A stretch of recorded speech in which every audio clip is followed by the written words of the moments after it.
Congratulations to Volga Video. Volga Video has reached 17 million subscribers. Those of you who have not subscribed, please subscribe to Volga Video. మీరు ఇన్ని సినిమాలు తీసిన తర్వాత ఇప్పుడు కొంచెం మూవీస్కి దూరం అవడానికి రీజన్ ఏంటి? నేను దూరం అవటం అంటే మంచి బ్యానర్స్ చేశాను. ఇప్పుడు అంతా యంగ్స్టర్స్ వచ్చారు కొత్తగా. యంగ్స్టర్స్ వచ్చిన తర్వాత నేను ఒక ఫైల్ పుచ్చుకొని వెళ్ళి ఇప్పుడు నేను ఒక పిక్చర్ చేస్తాను, నాకు ఒక సినిమా చేసి పెట్టండి అనే దాని మీద నాకు పెద్ద ఇంట్రెస్ట్ పోయింది. ఎందుకంటే నేను చేసినవన్నీ టాప్ బ్యానర్స్. ఇప్పుడు ఎవరి దగ్గరికి వెళ్ళి ఈయన నా దగ్గరికి వచ్చి అడుక్కుంటున్నాడు అనే ఫీలింగ్ వాళ్ళకి రాకుండా నేను నా పద్ధతిలో నేను ఉంటూ నేను నా వర్క్ చేసుకుంటున్నా. సబ్జెక్టులు అయితే నా దగ్గర ఉన్నాయి. నా సినిమాలు టీవీల్లో రెగ్యులర్గా వస్తుంటాయి.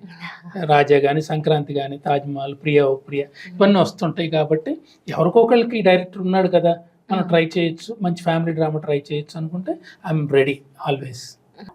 ఇప్పుడు ఎవరికన్నా ఒకళ్ళకి యాక్టర్కి లేకపోతే హీరోకి ఈ హీరోయిన్ పెట్టి ఒక ఫ్యామిలీ డ్రామా తీయాలి అని మీరు రాసుకున్న మూవీ ఏదన్నా ఉందా? చాలా ఉన్నాయి.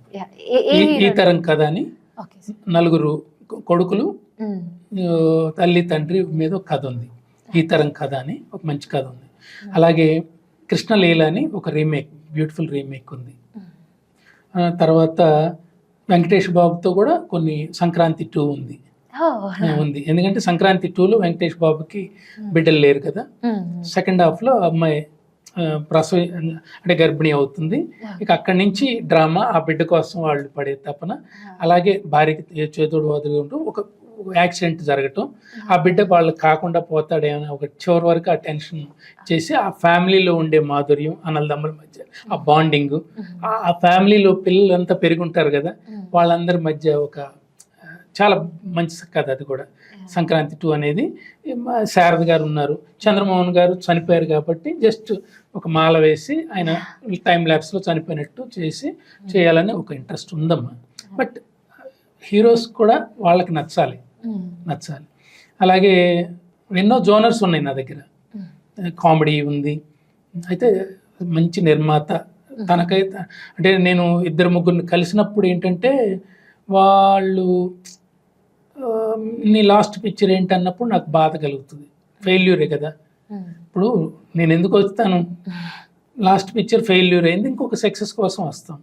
అది పట్టి అలా అనేటప్పటికి ఇంకా నేను వెళ్ళటానికి నాకు మనస్కరించలే. ఒక అనుభవం అయిన తర్వాత అవసరం లేదులే, మనకున్నప్పుడే చేసుకున్నాం, మనకు ఎవరు వస్తే వాళ్ళతో చేద్దాం అనే ఒక ఫీలింగ్ ఉంది. ఈ టైంలో నాకు ప్రజాపిత బ్రహ్మకుమారీస్ ద్వారా ఒక బ్యూటిఫుల్ అవకాశం వచ్చింది. బ్రహ్మాసో విష్ణు అని హిందీ ఫిలిం చేసాము. దాన్ని వారణాసిలో లాంచింగ్ అయింది. ఇప్పుడు ప్రజాపిత బ్రహ్మకుమారీస్ అంటే దాదాపు వరల్డ్ వైడ్ 142 కంట్రీస్లో మేజర్ అసెట్స్ ఉన్నాయి. అవి వరల్డ్ వైడ్గా కొన్ని కోట్ల మంది ఉన్నారు బ్రహ్మకుమారీస్. వాళ్ళందరికీ నచ్చేలాగా వాళ్ళ ఫౌండింగ్ ఫాదర్ సబ్జెక్ట్ బ్రహ్మ కథని ఆయన ఈ యొక్క ఆ వ్యక్తుల మధ్య ఉండి వెళ్ళిపోయిన బ్రహ్మ కథని నేను తీశాను. సో అందరూ యాక్సెప్ట్ చేసే విధంగా తీశానంటే ఐఎమ్ వెరీ హ్యాపీ. అది అతి త్వరలోనే యూట్యూబ్లో వస్తుంది. అది కొన్ని థియేటర్స్లో నేను నా పర్సనల్ ఇంట్రెస్ట్తో నేను ఏఎంబి మాల్స్, అలాగే అల్లు అర్జున్ మాల్, ఇలా కొన్ని చోట్ల ప్రదర్శనలు వేసాను. యునానిమస్ చాలా బాగా నచ్చింది. మ్యూజికల్గా తీసాము. ఇప్పుడు కొన్ని అవార్డ్ ఫంక్షన్స్ కూడా వెళ్తుంది ఆ మూవీ. సో అతి త్వరలోనే నేను దాన్ని ప్లాన్ చేస్తున్నా యూట్యూబ్లో చేయడానికి. ఇప్పుడు మీరు ఇందాక అన్నట్టు సంక్రాంతి 2 అనేది చెప్పారా సార్ వెంకటేష్ గారికి స్టోరీ? ఇంకా లేదు. అంటే మెయిన్ వాళ్ళు ఒక జోనర్లో వెళ్తున్నారు, ఎంటర్టైన్మెంట్ అదే ఫెచ్చింగ్ అనుకుని చేస్తున్నారు కదా. వాళ్ళు ఆలోచించుకునే టైం మనం ఇవ్వాలి. వాళ్ళు ఒక్కసారి మనం వెనకటి జోనర్కి వచ్చేద్దాం, ఒక సినిమా అది కూడా చేద్దాం అనుకున్నప్పుడు బహుశా నేను గుర్తొస్తే నేను తప్పకుండా చేయడానికి రెడీ అమ్మా.